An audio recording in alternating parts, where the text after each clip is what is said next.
It's a tool, just like a hammer. You can build a house or you can tear it down. Debt gets a bad rap.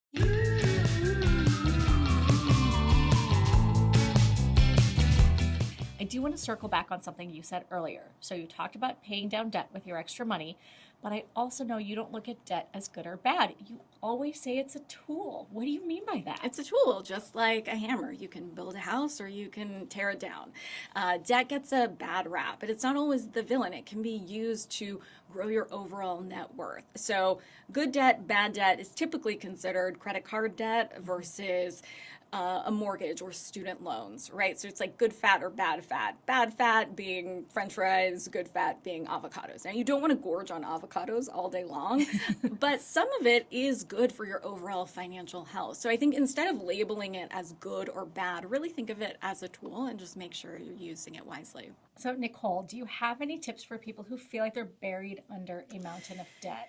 Yes, and speaking of the mountain, there are two types of repayment strategies: the avalanche method and the snowball method. I personally like the avalanche method.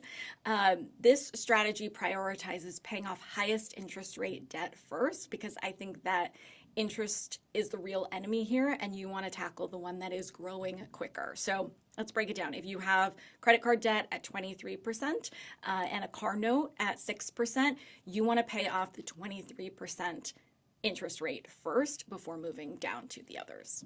So, what you're saying is it's more important to pay something that has that higher interest rate, right? So, if you have the $100 extra, you put it to the one that has the 23% interest rate because that's growing a lot faster. Absolutely. And let's say you have $100 and that 6% debt is magically $100 and you're like, cool, I'll just take that $100 and I'll pay off that debt and I'm done with that debt. It's actually wiser to put that $100 toward the higher interest rate debt because that's going to grow much more quickly than the 6%. I love that idea. I also think that paying off high interest debt can be incredibly empowering. Debt can feel suffocating, but paying it off can really lift a weight off of your shoulders and make you feel more financially free.